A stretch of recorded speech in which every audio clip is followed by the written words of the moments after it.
Okay, I get it. You're confused. You've been staying up all night watching videos on YouTube, on Flat Earth, chemtrails, the Illuminati, the Federal Reserve System. Your mind is going a little haywire. You probably continue reaching for the thought that says, I don't believe it, even though you've seen quite a bit of evidence, perhaps to the contrary. Well, this video is going to help explain why there's that cognitive emotional dissonance, and it's pretty easy to explain as a matter of neuroscience. What our neuroscientists have been finding out is that even in the face of overwhelming logical, rational evidence and argument in support of a position, we won't take that position unless we have an emotional basis for it. That is, all of our decisions are made based on emotion. This is Dr. Antonio Damasio, a neuroscientist, author, researcher, and chair of neuroscience at the University of Southern California. Dr. Damasio had a patient named Elliot, a 30-something-year-old businessman with a loving family, a good job. Elliot was a smart guy and had a good life, until he got a brain tumor, and that brain tumor grew to be about the size of a small orange. After a successful surgery to remove the tumor, Elliot was still left without the ability to feel emotion. This was as a result of the tumor pressing against and damaging his frontal lobe. So while it was predictable with what was known at the time that Elliot would have no emotions, it was also thought that he would not have any real impact from the surgery in other aspects of his life.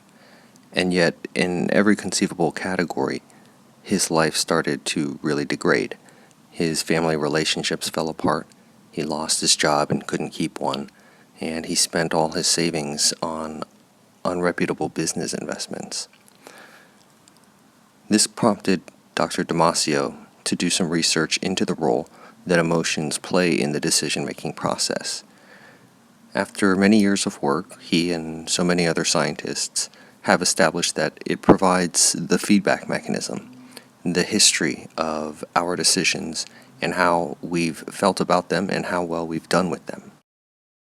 Central to that process is a part of what used to be considered the stalk of the pineal gland, but is now called a different organ, the habenula. The habenula regulates dopamine and serotonin, and when we make decisions, the habenula is very active. While it has a hand in almost every brain function, the habenula primarily regulates the reward-punishment system. Let's say we're considering two options.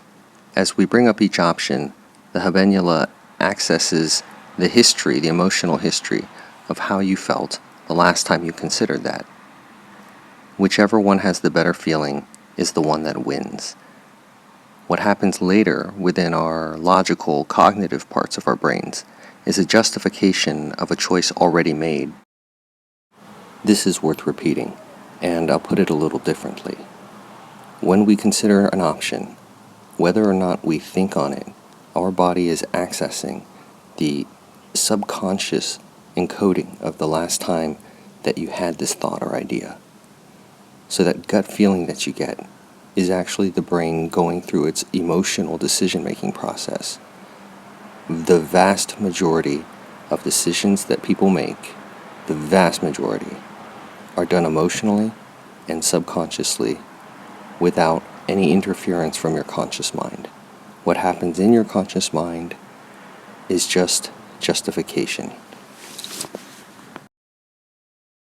Evidence of this everywhere. Do you have a friend who's in debt but still likes to shop? The decision to have one for the road. Any decision to drink alcohol, but maybe not tequila since maybe you threw up on it last time. Any kind of irrational preference, one towards drugs, especially nicotine. Nicotine has a really big effect on the habenula. Gambling.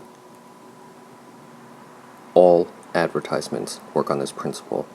We all know that boobs and beer have nothing to do with each other, but they put them together because the subconscious sucks.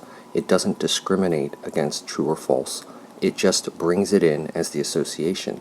So whether or not you are thinking about it, you're making the decision emotionally based on whatever was encoded in your mind, subconscious, and body at that time.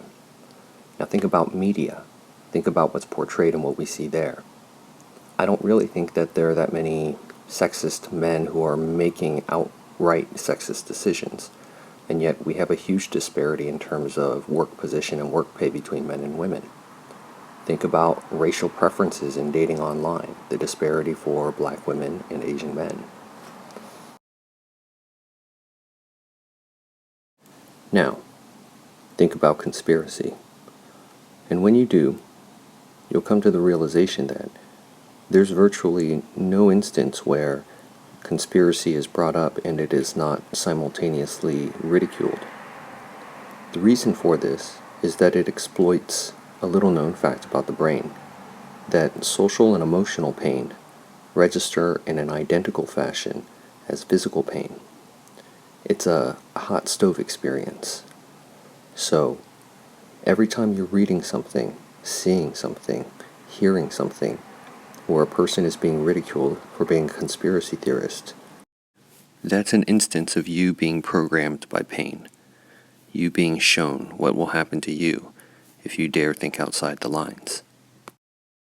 By setting a scene of social ridicule, it exploits an instinctual part of our neurology.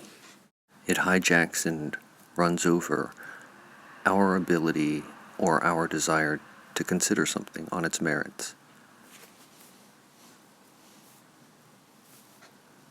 We're used to the idea that what's in our minds, our thought processes, our feelings, desires, shames, that's all private, our own. And it really should be. You see, the bully doesn't want to have to get into a fight every single time. The bully wants to use the memory of pain, discomfort, or social humiliation to remind you that he controls you. He owns you. And that's what's being done here. Our subconsciouses are being controlled in such a way that the bully wants. So let me ask you, are you going to think for yourself?